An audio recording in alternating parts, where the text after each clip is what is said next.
Let me tell you something you already know. The world ain't all sunshine and rainbows. It's a very mean and nasty place, and I don't care how tough you are, it will beat you to your knees and keep you there permanently if you let it. Life is tough. That's a given. When you stand up, you're going to be shoved back down. When you're down, you're going to be stepped on. My advice to you doesn't come with a lot of bells and whistles. It's no secret.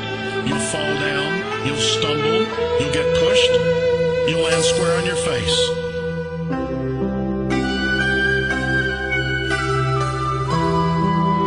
Life is scary.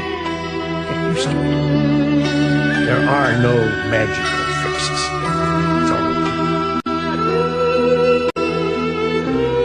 You, me, or nobody is going to hit as hard as life. But it ain't about how hard you hit. It's about how hard you can get hit and keep moving forward. How much you can take and keep moving forward. That's how winning is done. A lot of people in this world search endlessly for some complex, magical formula to understand why some people are successful and why others are not. Greatness is not this wonderful, esoteric, elusive, God-like feature that only the special among us will ever taste. You know, it's something that truly exists in all of us. The heaviness of being successful was replaced by the lightness of being a beginner again. I'm convinced that the only thing that kept me going was that I loved what I did. You've got to find what you love. There's a certain delusional quality that all successful people have to have. When you want to succeed as bad as you want to breathe, then you'll be successful. The only thing you care about when you're trying to breathe is to get some fresh air. That's it. And when you get to the point where all you want to do is be successful as bad as you want to breathe, then you'll be successful. But what is most important is don't be afraid to fail. You can't always win, but don't be afraid of making decisions. You might never fail on the scale I did, but some failure in life is inevitable. It is impossible to live without failing at something, unless you live so cautiously that you might as well not have lived at all, in which case you fail by default. When I was 17, I read a quote that went something like, "If you live each day as if it was your last, someday you'll most certainly be right." It made an impression on me, and since then, for the past 33 years, I've looked in the mirror every morning and asked myself, if today were the last day of my life, would I want to do what I am about to do today?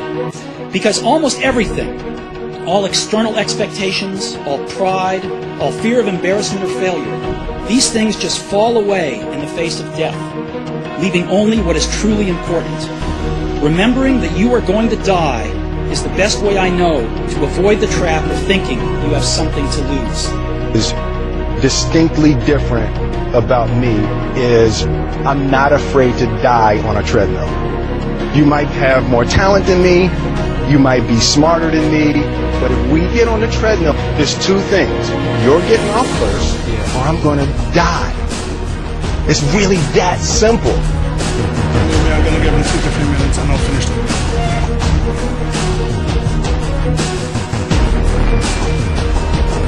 Then I promise that he will make it 2 until 3 minutes in the kickboxing ring with me this time. It's like you have to save your own life. Nobody's gonna be able to save it for you. So we have to do what we have to do, no matter what it is.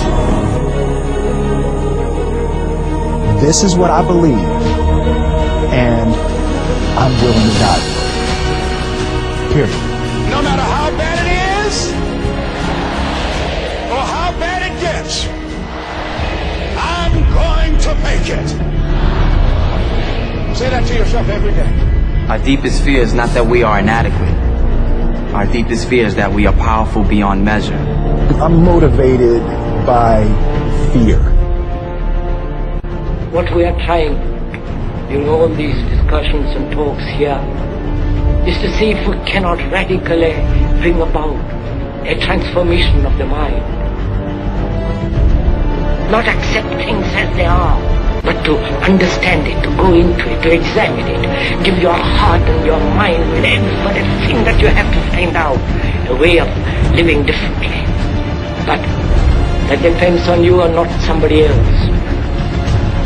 Because in this there is no teacher, no pupil, there is no leader, there is no guru, there is no master, no savior. You yourself are the teacher and the pupil, you are the master, you are the guru, you are the leader. You are everything. To understand is to transform what is. You know, when you get old in life, things get taken from you. I mean, that's part of life. But you only learn that when you start losing stuff. You find out life's this game of inches. On this team, we fight for that inch.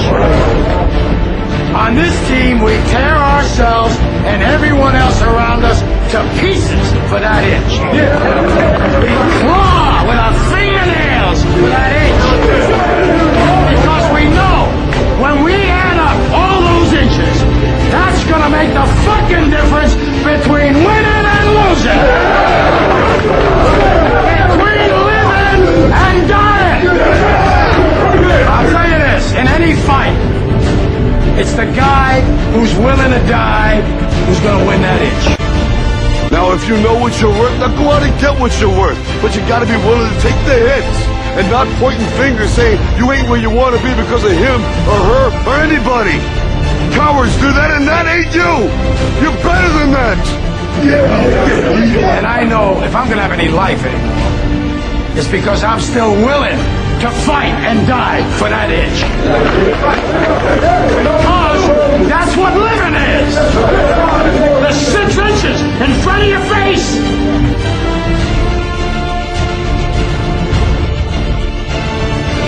We get one opportunity in life, one chance in life to do whatever you're gonna do, to lay your foundation, to make whatever mark you're gonna make, whatever legacy you're gonna leave your legacy, and it's found through effort.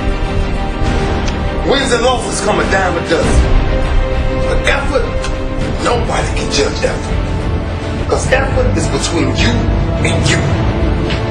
Effort ain't got nothing to do with nobody else. So that team that think they're ready to see you, and think what they see on film,